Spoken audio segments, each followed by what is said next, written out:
जय हिंद साथियों, आपका स्वागत है हमारे यूट्यूब चैनल ऑनलाइन प्रैक्टिस पर। आज हम आपको कराने वाले हैं दिल्ली पुलिस हेड कांस्टेबल के लिए इंग्लिश का मॉडल पेपर। जीके का मॉडल पेपर मैंने पहले आपके लिए डाल दिया है, वो ज़रूर देखना। जब तक आपके एग्ज़ाम नहीं हो जाते हम मॉडल पेपर ज़रूर करवाएंगे आपको। और इंग्लिश की एक खास बात है, आप रूल कितने ही पढ़ लीजिए, जब आपके क्वेश्चन सामने आएगा तो ही आपको रूल समझ में आएगा। आपको रूल याद करने की ज़रूरत नहीं है, आप बस क्वेश्चन प्रैक्टिस करते जाइए, ऑटोमेटिकली आपको रूल याद हो जाएंगे। ऐसे आप कंफ्यूज जरूर होगे। तो चलिए वीडियो को शुरू करते हैं। पहला क्वेश्चन, ये फिल इन द ब्लैंक्स के क्वेश्चन है। She is the lady blank space daughter reads in the USA. तो इसमें आपको प्रोनाउन बताना है, तो इसका आंसर होगा हुज। आपको पहले याद रखना है, वीडियो को पॉज कर कमेंट बॉक्स में आंसर डालने हैं, फिर चेक करना है सही होता है नहीं होता है। अगर सही होता है बढ़िया है, अगर गलत होता है तो आपको घबराने की जरूरत नहीं है। आपको बढ़िया है वो सीख के जाओ क्वेश्चन, इसका कॉन्सेप्ट क्या है। तो इसमें आएगा सी इज द लेडी हुज, यानी जिसकी बेटी यूएसए में पढ़ती है। तो हुज का अर्थ होता है जिसकी के सेंस में आ रहा है, इसलिए यहाँ पर हुज आएगा। चलिए दूसरा क्वेश्चन करते हैं। Why did you push the old man he blank space have fallen and hurt himself. तो यहाँ पर आपको मॉडल बताना है, तो यहाँ पर मॉडल आएगा कुड। आपको आने का रीजन मैं बताता हूँ। यहाँ पर पहले देर का डिड यानी पास्ट इंडेफिनेट में वर्ब की फर्स्ट फॉर्म डिड आती है। डिड आता है तो पास्ट इंडेफिनेट होता है। अगर पास्ट आ गया है तो देख विल और सेल तो दो पहले नहीं आ सकते। शुड मॉडल का यूज करते हैं हम, अगर किसी को कोई सलाह देते हैं तो शुड आने, इसका तब बचा क्या कुड। तो आपको इंग्लिश में यही है कॉन्सेप्ट, बस आपको 3 ऑप्शन काटने हैं, सही ऑप्शन उसे बाद में करना है। तो चलिए तीसरा क्वेश्चन करते हैं। Ravi is habituated blank space rising early. तो यहाँ पर आपको प्रीपोजिशन बतानी है, तो इसमें आएगा टू। ये फिक्स प्रीपोजिशन है, हैबिचुएटेड टू, ये एक फ्रेज है। और याद रखना हैबिचुएटेड टू, इसके बाद में जिरंड आता है। जिरंड होता है वर्ब की फर्स्ट फॉर्म में आईएनजी, तो राइजिंग है, तो इससे भी आप कर सकते हो, हैबिचुएटेड टू आएगा यहाँ पर। चलिए चौथा क्वेश्चन करते हैं। इसमें आपको आर्टिकल बताना है। He leads a very busy life so he goes everywhere by blank space car. तो यहाँ पर बताना है बाई के बाद में कौन सा आर्टिकल आएगा, तो इसमें आएगा नो आर्टिकल। याद रखना इंपॉर्टेंट कॉन्सेप्ट है, आर्टिकल से अगर आपको क्वेश्चन आएगा तो लगभग इसी से पूछेगा, क्योंकि प्रीपोजिशन और आर्टिकल दोनों का मिक्सअप है। अगर याद रखना, मैं 2 कॉन्सेप्ट बताता हूँ आपको। बाई के बाद ब्लैंक स्पेस, यहाँ पर कोई व्हीकल आ जाए। दूसरा है इन के बाद में ब्लैंक स्पेस और फिर यहाँ पर कोई व्हीकल आ जाए। अगर यहाँ पर फिर कोई व्हीकल आ जाए तो इनके बाद वाले में तो आर्टिकल आएगा, लेकिन बाई के बाद वाले में आर्टिकल नहीं आता। ये इंपॉर्टेंट है, बहुत बार रिपीट होता है, जरूर याद रखना आपको। बाई के बाद में आर्टिकल नहीं आता है, ये कंपैरिजन करके याद रखना है। इनके बाद में आर्टिकल आता है, बाई के बाद में आर्टिकल नहीं आता है। चलिए नेक्स्ट क्वेश्चन करते हैं, 5वां क्वेश्चन। द बॉयज, ये है आपको चेंज इनटू पैसिव या एक्टिव वॉइस। तो आपको पता लगाना है पैसिव में दे रखा है या एक्टिव में। तो चलिए 5वां क्वेश्चन करते हैं। The boys were making kites. तो आपको इसको, और आपको एक पैसिव वॉइस हो या नरेशन हो, इसकी करने की शॉर्ट ट्रिक मैं बताता हूँ। आपको पहले 3 ऑप्शन काटने हैं, जो आपको लगभग आपके दिल्ली पुलिस में इतना एसएससी की लेवल की इंग्लिश नहीं आती है, तो आपको 3 ऑप्शन ऐसे ही देगा तो आसानी से कट जाए। तो पहले आपको 3 ऑप्शन काटने, फिर चौथे ऑप्शन पर पहुंचना, वो सही होगा। आपको अपने कॉन्सेप्ट से नहीं करना है, पहले 3 ऑप्शन गलत ऑप्शन काटिए।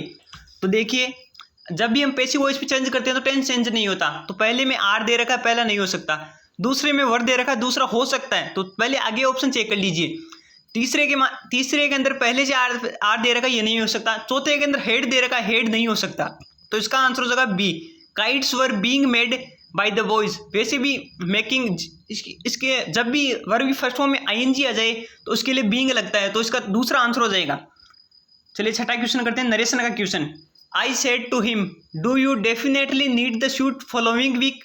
तो आपको याद रखना है, जब भी आपको नेक्स्ट वीक दे दे, नरेशन में एक चीज याद रखनी, यहाँ पर वर्ब की सेकंड फॉर्म दे दे, नेक्स्ट वीक दे दे, तो वो फॉलोइंग वीक में चेंज होता है। लेकिन पहले से फॉलोइंग वीक दे दे तो नेक्स्ट वीक में चेंज नहीं होगा। तो याद रखना, इससे आपको 2-3 ऑप्शन कट जाएंगे पहले से ही। इसमें तो वैसे चारों दे रखे हैं, तो आपको मैं बताता हूँ कैसे करना है। तो देखिए, पहले में देखिए, ये भी आप चेक करना डेफिनेटली, किस ऑप्शन में डेफिनेटली नहीं दिया हुआ है वो पहले काटिए। तो पहले में देखिए, I asked him if he needed the suit the following week. तो इसमें डेफिनेटली नहीं दे रखा है, तो ये पहले कट गया। दूसरे में दे रखा है, तीसरे में, चौथे में दे रखा है। अब इसके बाद में देखिए डू है, तो डू वाला जाएगा पास्ट इंडेफिनेट में, मतलब वर्ब की सेकंड फॉर्म। तो चलिए देखते हैं, इसमें देखिए आपका तीसरा ऑप्शन ऐसे कट जाएगा। इसमें नीड दे रखा है, नीड नहीं, नीड की नीडेड होगी, सेकंड फॉर्म का यूज होगा, तो ये वैसे कट गया। और चौथा ऑप्शन ऐसे कट गया कि ही के बाद में डेफिनेटली का यूज होगा, पहले यूज नहीं होगा। तो इसका आंसर हो जाएगा B, I asked him if he definitely needed the shoot the following week. तो इसका दूसरा आंसर होगा। तो यह है आपकी तरीका, पहले आपको 3 गलत ऑप्शन काटने और आपकी दिल्ली पुलिस में इतना हार्ड नहीं देगा तो आसानी से रिमूव हो जाएगी 3 ऑप्शन। चलिए 7वां क्वेश्चन करते हैं। एक क्वेश्चन आपके वन वर्ड से वोकेब आती है जिसमें एक साइनो, एक एंटो, एक वन वर्ड आता है, एक ईडीएम आती है, कन्फर्म आते हैं। चलिए 7वां क्वेश्चन करते हैं जो वन वर्ड का है। A person who Yeats too much, एक व्यक्ति जो बहुत ज्यादा खाता है तो उसे बोलते हैं ग्लूटन। और ये आपको 3 ऑप्शन अलग से दे रखे, ये भी याद रखना। टेम्पेस्ट, टेम्पेस्ट बोलते हैं तूफान को। फेमाइन, फेमाइन से इंपॉर्टेंट बनता है अगर आपको ये पूछ ले सूखा, सूखे को बोलते हैं ड्रोट। और भुखमरी, अगर भुखमरी पूछ ले तो उसे फेमाइन बोलते हैं। साई, साई बोलते हैं शर्मिला व्यक्ति। चलिए 8वां क्वेश्चन करते हैं। Choose the best expression of the idiom. तो है इसमें इडियम दे रखी है to call a spade a spade, तो इसका आंसर हो जाएगा to be frank. To call a spade spade, इसके 2 ऑप्शन बनते हैं, एक तो टू स्पीक प्लेनली और एक टू बी फ्रैंक। अधिकतर एग्जाम में ये रिपीट होता है, अगर बाई चांस ये नहीं हो तो ये भी याद रखना to speak plainly. Idiom phrase आपको वही करा रहा हूँ जो एग्जाम में रिपीट हो रही है। वैसे तो ईडीएम फ्रेज बहुत है, कितनी याद करोगे, लेकिन मैं आपको वही करा रहा हूँ जो इंपॉर्टेंट है। चलिए 9वां क्वेश्चन करते हैं। और 9वां क्वेश्चन आपको give the similar meaning of the word. Similar का मतलब सिनोनिम बताना है। अगोनी, अगोनी का अर्थ होता है पीड़ा। तो आपको इसमें ऑप्शन देखने कौन सा ऑप्शन में पीड़ा का अर्थ निकल रहा है। तो पेन, इसका आंसर हो जाएगा पेन। पेन का अर्थ भी पीड़ा होता है, अगोनी का अर्थ भी पीड़ा होता है, तो इसका आंसर हो जाएगा पेन। ये आपका सिनोनिम था। चलिए 10वां क्वेश्चन करते हैं। Give the opposite meaning of the word. जो आपको वर्ड दे रखा उसका अपोजिट बताना है, मतलब एंटोनिम बताना है। तो इसमें दे रखा ट्रांसपेरेंट। ट्रांसपेरेंट का अर्थ होता है पारदर्शी। पहले आपको मैंने तरीका बता दिया है, पहले आपको वीडियो को पॉज करना है, अपने कमेंट आपको कमेंट बॉक्स में आंसर डालना है, फिर उसके बाद में चेक करना है कि आंसर सही होता है या नहीं होता है। तो इसका आंसर होगा ट्रांसपेरेंट। तो ओपेक, ट्रांसपेरेंट का अर्थ होता है पारदर्शी, ओपेक का अर्थ होता है अपारदर्शी, ये भी याद रखना आपको।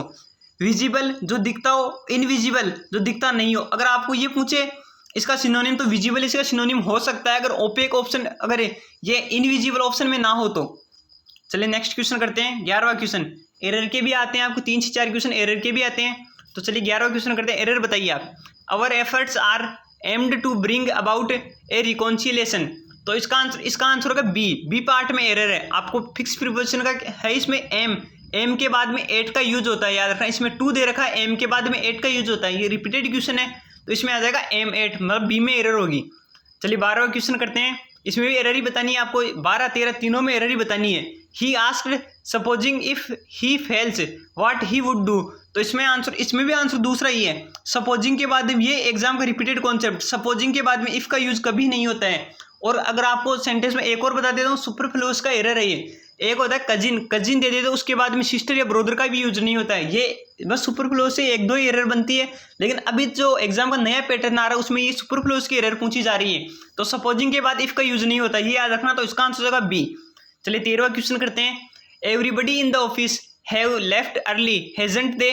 तो इसका आंसर हो जाएगा बी। इसमें भी बी हो जाएगा। अब ये मत कर लेना कि आप एरर में बी आता है, बी नहीं, ये एक आपको इत्तेफाक है कि सभी में बी मिल रहा है। तो इसका आंसर बी है। इसमें है उनकी जगह है जाएगा, क्यों आपको याद रखना। एवरीबडी, बडी वाली जितनी पर्सन है, समथिंग, ये थिंक वाली जितनी भी आती है, इनके बाद में सिंगुलर वर्ब आती है, प्रोनाउन सिंगुलर और वर्ब सिंगुलर आती है। तो यहाँ पर हैज का यूज होगा, हैव का यूज नहीं होगा, इसमें यह एरर है।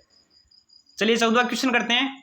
Young one of the ship, मतलब शिप के बच्चे को क्या बोलते हैं। तो उसको बोलते हैं लैम्ब। याद रखना, इंपॉर्टेंट रिपीटेड है। शिप के बच्चे को लैम्ब बोला जाता है। ऐसे भी क्वेश्चन आपको पूछे जाते हैं इंग्लिश में, जैसे पूछ लेगा ये माइसिलिनियस के क्वेश्चन होते हैं। जैसे शिप के बच्चे को क्या बोला जाता है, शिप को रखते कहाँ है। ये 1-2 एग्जाम में रिपीट होता है। घोड़े को कहाँ रखते हैं, तो वो आपको बताते हैं स्टेबल। स्टेबल, इसको आप अस्तबल से भी याद रख सकते हैं, पढ़ने का तरीका है। स्टेबल, घोड़े को स्टेबल में रखा जाता है। ये रिपीटेड है क्वेश्चन, याद रखना। ये पूछा जाता है इनके बच्चे को क्या बोला जाता है, इनको कहाँ रखा जाता है, ये पूछा जाता है। चलिए 15 क्वेश्चन करते हैं। मिस स्पेल्ड का है, ये स्पेलिंग बहुत बार रिपीट होती है। Choose the correct spelled word. तो इसका आंसर होगा सी। आपको याद रखना है ऑक्यूरेंस की स्पेलिंग में डबल सी और डबल आर आता है। इसमें तीनों ऑप्शन में किसी में भी डबल सी डबल आर नहीं दे रखा है, केवल सी ऑप्शन में डबल सी डबल आर दे रखा है। तो इसका आंसर होगा सी हो जाएगा। याद रखना ऑक्यूरेंस में डबल सी और डबल आर होता है, ये रिपीटेड स्पेलिंग है, याद रखना। चलिए 16वां क्वेश्चन करते हैं। पीक्यूआरएस का क्वेश्चन है ये। What is the proper order of the sentence. आपके एक क्वेश्चन पीक्यूआरएस से भी आएगा। पीक्यूआरएस करने का आपको मैं तरीका बताता हूँ। आप केवल पहले 2 सेंटेंस ढूंढ लीजिए जो एक के बाद एक आएंगे। जैसे मान लो पी के बाद क्यू आ रहा तो वो ढूंढ लीजिए, फिर ऑप्शन काटिए। आपके इससे लगभग आपके दिल्ली पुलिस में तो ऑप्शन सभी कट जाएंगे, फिर भी बाई चांस नहीं कटे तो फिर आपको पूरा चेक करना है। और आपको PQRS की मैं इतनी प्रैक्टिस करा दूंगा, आपका गलत नहीं होगा, यकीन मानिए।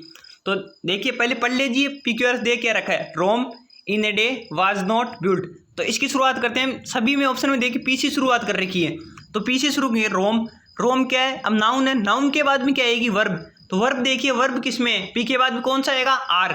वाज नॉट, वर्ब केवल इसी में दे रखी है, ये चेक कीजिए पी के बाद में आर किस में दे रखा है, पहले में नहीं, दूसरा हो सकता है, तीसरा हो सकता है, चौथा नहीं हो सकता। अब आगे चेक कीजिए, रोम वाज नॉट, अब इस वाज नॉट ये क्या है, हेल्पिंग वर्ब, इसके बाद मेन वर्ब आएगी, तो मेन वर्ब क्या है, बिल्ड। तो ये देखिए पी के बाद में आर, आर के बाद में एस, जो ये केवल सी ऑप्शन में दे रखा है, तो इसका आंसर सी हो जाएगा, डी भी नहीं होगा। इसी तरीके से आपको भी आपके एग्जाम में करने हैं, याद रखना। तो इसका आंसर होगा Rome was not built in a day, ये एक फ्रेज भी है। चलिए 17वां क्वेश्चन करते हैं, find the verb form of the word. इसमें आपको एक क्वेश्चन आपके ये भी आता है, या तो कोई सेंटेंस दे, या तो कोई नाउन दे देगा उसका एडजेक्टिव पूछ लेगा, या कोई एडजेक्टिव दे देगा उसका नाउन पूछ लेगा, ये क्वेश्चन रिपीट होते हैं आपके। तो इसमें आपको सेटिस्फैक्शन में वर्ब क्या है ये बतानी है। तो सेटिस्फैक्शन में वर्ब है सेटिस्फाई, याद रखना इंपॉर्टेंट है, सेटिस्फैक्शन की वर्ब सेटिस्फाई, ये प्रीवियस एग्जाम ईयर में रिपीट हुए हैं, उन्हीं से मैं आपको क्वेश्चन बता रहा हूँ। चलिए 18वां क्वेश्चन करते हैं, improve the sentence if it needed, if it needs, मतलब आपको इसमें बोल रहा है कि सेंटेंस को इंप्रूव कीजिए अगर इसमें जरूरत है, अगर नहीं जरूरत है नो इंप्रूवमेंट कीजिए। तो इसमें सेंटेंस दे रखा है सी इज बीइंग फिनिश, तो इसमें आपको इंप्रूवमेंट करना है बीइंग फिनिश में। तो आपको याद रखना बीइंग हो जाए या हैविंग हो जाए, इनके बाद में वर्ब की थर्ड फॉर्म की यूज होती है, तो बीइंग फिनिश्ड, इसका आंसर हो जाएगा बी।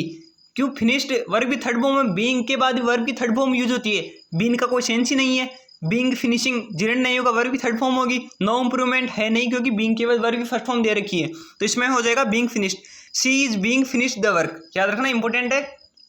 चलिए 19वां क्वेश्चन करते हैं, remove the to, to remove करना है। और टू में आपको एक सीधा से कॉन्सेप्ट बता देता हूँ, आपको पहले वो चेक करना है, टू की जगह जो टी डबल ओ आता है उसकी जगह तो शो करना है, और जो टी ओ आता है उसकी जगह डेट करना है, तो आपको वही चेक करना है सीधे, उसी से आपका आंसर हो जाएगा। इसमें दे रखा है she is too strong to touch the ceiling, तो ऑप्शन चेक करते हैं, टू की जगह सो, पहले में सो दे रखा है, दूसरे में सो दे रखा है, तीसरे में नहीं दे रखा, चौथा नहीं होगा, तो बचे क्या दो ऑप्शन। अब ये दो ऑप्शन चेक कीजिए, तीसरा कट गया, सी इज टू, अब इस टू की जगह डेट, इसी की जगह डेट आना चाहिए, पहले में डेट नहीं दे रखा, ये कट गया, तो आंसर हो जाएगा इसका B, she is so strong that she can't touch the ceiling, तो इसका आंसर हो जाएगा बी। चलिए नेक्स्ट क्वेश्चन करते हैं, 20वां question, plural form of the bus, bus का प्लूरल फॉर्म क्या होता है, जिस भी वर्ड के अंत में एस आ जाता है उसके ईएस जोड़ते हैं, तो इसका आंसर होगा B, buses. Plural form of the bus का हो जाएगा बसेज, बस का प्लूरल बसेज होता है। आपको नॉर्मल ये अपवाद नहीं पूछी जाती प्लूरल में, आपको नॉर्मल जो रूल होता है उसी के क्वेश्चन पूछे जाएंगे, अपवाद तो आप ऐसे कितने याद रखोगे। 21वां क्वेश्चन करते हैं, प्रोनाउन का क्वेश्चन है, it is blank space who am to blame, तो इसका आंसर हो जाएगा आई, याद रखना इट इज हो, इट वाज हो, इनके बाद में सब्जेक्टिव केस का यूज होता है, ये इंपॉर्टेंट क्वेश्चन है, प्रोनाउन से रिपीट होने वाला कॉन्सेप्ट यही है। इट इज के बाद सब्जेक्टिव केस होता है, माई सेल्फ सब्जेक्टिव नहीं है, माई सब्जेक्टिव नहीं है, मी सब्जेक्टिव केस नहीं है, तो केवल आई सब्जेक्टिव केस है, तो होगा it is I who am to blame. चलिए नेक्स्ट क्वेश्चन करते हैं, ये आपका पैसेज है, पैसेज का आप एक खासियत मैं बताता हूँ, आपको पैसेज करने का तरीका याद रखना है, कुछ भी आप पहले कैसे भी करते हो मुझे पता नहीं, आपको वो तरीका नहीं लगाना कि आप लाइन मिलाओगे, लाइन नहीं, आपको पहले क्वेश्चन पढ़ने, क्वेश्चन के बाद में उसके चारों ऑप्शन पढ़ने, सभी क्वेश्चन जब आप पढ़ लो तो याद रखना सभी के सभी पढ़ लो, उसके बाद में आपको पैसेज को पढ़ना है। आपके माइंड में तब तक या तो एक चीज़, अगर पैसेज ज़्यादा बड़ा हो तो पहले 2 क्वेश्चन पढ़िए, आधा थोड़ा पैसेज पढ़ लीजिए, आधे में आपको कंफर्म उसके आंसर मिल जाएंगे। अगर आधे में आपको उसके आंसर नहीं मिलते हैं तो फिर आपको वो पूरा पढ़ना है, याद रखना, उसके बाद में आपको पूरा पढ़ना है, फिर आपको आंसर फाइंड करने हैं, याद रखना। तो मैं आपको पैसेज दे रहा हूँ, पहले वीडियो को पॉज कर लीजिए और आप इस पैसेज को पढ़िए, उसके बाद पहले नहीं सॉरी, आप वीडियो को आके निकालिए, पहले आपको मैं क्वेश्चन दिखाता हूँ, पहले आपको क्वेश्चन दिखाता हूँ, ये देखिए 22वां 23वां, वीडियो को पॉज करके क्वेश्चन देख लेना, 24वां 25वां, ये क्वेश्चन वीडियो को पॉज करके देख लेना, उसके बाद आपको पैसेज पढ़ना है, याद रखना, उसके बाद में आपको पैसेज पढ़ना है। पैसेज में कंफर्म में गारंटी दे रहा हूँ आपको, अगर पैसेज बड़ा आता है तो आपको line to line as it is मिलेंगी, बस आपको पैसेज को पढ़ना है, पहले क्वेश्चन, उसके बाद में पैसेज को, चाहे से एक बार में आपको समझ में आ जाए, फिर भी मेरी बात मानकर 2 बार पैसेज को पढ़ना, पूरा पैसेज 2 बार पढ़ना, फिर उसके बाद में आंसर वही तरीका है, पहले आपको गलत को काटना है फिर करना है। तो चलिए 22वां क्वेश्चन करते हैं, आपने पैसेज पढ़ लिया होगा, पहले आंसर दीजिए, मैं बताता हूँ इसका राइट आंसर क्या है। What made the dog to bark at the children, मतलब ऐसा क्या हुआ कि कुत्ता बच्चों पर भौंकने लग गया, तो इसका आंसर हो जाएगा D, one of them did some mischief of the dog. मतलब उन्होंने उनमें से एक लड़के ने उस कुत्ते के साथ गलत किया था। आप पैसेज में पढ़ा होगा, एक बच्चे ने उस कुत्ते पर पत्थर फेंका था इसलिए इस 22वें का आंसर हो जाएगा डी। चलिए 23वां क्वेश्चन करते हैं। What happen to the boy bitten by the dog. मतलब उस लड़के का क्या हुआ जब उसे कुत्ते ने काट लिया। तो इसके ऑप्शन पढ़िए पहले। द बॉय स्टार्टिंग लाफिंग, कुत्ते काटने के बाद कोई हंसता है क्या, तो ये तो नहीं हो सकता। दूसरा, द बॉय बिकम अनकॉन्शियस, वो अनकॉन्शियस नहीं हुआ था। चलिए तीसरा ऑप्शन पढ़ते हैं। Why the boy was very badly hurt and his leg starting bleeding. यही आंसर हो जाएगा। पैसेज में एज इट इज लाइन मिलेगी, अगर पैसेज बड़ा है तो आपको उसमें से एज इट इज लाइन मिलेगी, तो इसका आंसर हो जाएगा the boy was very badly hurt. मतलब बच्चा बुरी तरह से घायल हो गया और उसके जहां पर काटा था वहां से ब्लीडिंग शुरू हो गई। चौथा ऑप्शन नहीं होगा कि उसने कुत्ते पर पत्थर के बाद पत्थर फेंकने शुरू कर दिए, नहीं, वो तो पहले पत्थर फेंका था, उस काटने के बाद वो रोने लग गया था। चलिए 24वां क्वेश्चन करते हैं। How did the doctor spend the time after the duty house. मतलब सेंटेंस का पहले आपको अर्थ निकालना है, पहले की तरह लाइन की लाइन नहीं मिलानी है, अर्थ निकालिए। इसमें बोल रहा है कि जो डॉक्टर था वो अपनी ड्यूटी के बाद टाइम कैसे स्पेंड करता है। तो ऑप्शन पढ़िए। He played cards with neighbours, क्या वो अपने पड़ोसियों के साथ ताश खेलता था, नहीं, ये नहीं हो सकता। He rested at the home and दूसरा ऑप्शन देखिए, he rested at the home and disallowed visitors. तो इसका आंसर होगा बी हो जाएगा कि वो घर पर रेस्ट करता था और किसी को कोई भी बाहरी व्यक्ति हो उसको वहाँ अपने घर आने से मना कर देता। तो पहले आप ये ऑप्शन पढ़िए, 4 ऑप्शन पढ़ते हैं आपको आंसर मिल जाएगा। 25वां क्वेश्चन करते हैं। What prompted the doctor to open his door. मतलब ऐसा क्या हुआ कि डॉक्टर को अपना दरवाजा खोलना पड़ा। तो ऑप्शन पढ़िए। The doctors desire for a stroll in his garden, क्या डॉक्टर एक गार्डन में सैर के लिए जाना चाहता था, नहीं, ये तो नहीं था, ऑप्शन पैसेज में दे ही नहीं रखा। The doctor thought that his friend was knocking at the door, doctor के दोस्त की बात ही नहीं हुई, ये भी नहीं हो सकता। The doctors longing for fresh air, मतलब डॉक्टर ने फ्रेश एयर के लिए दरवाजा खोला, ये भी नहीं दे रखा। तो इसका आंसर होगा चौथा। The continued knock at the door by the head master, मतलब हेड मास्टर जो लगातार दरवाजे को खटखटा रहा था, उसी के कारण उसको वो गेट खोलना पड़ा। तो इसका आंसर हो जाएगा चौथा। तो ये आपके 25 क्वेश्चन कंप्लीट होते हैं। आपका जब तक एग्जाम नहीं हो जाता, यकीन मानिए मैं आपको ऐसे ही मॉडल पेपर करवाता रहूंगा, बस आप हमारे साथ जुड़े रहिए। जय हिंद साथियों।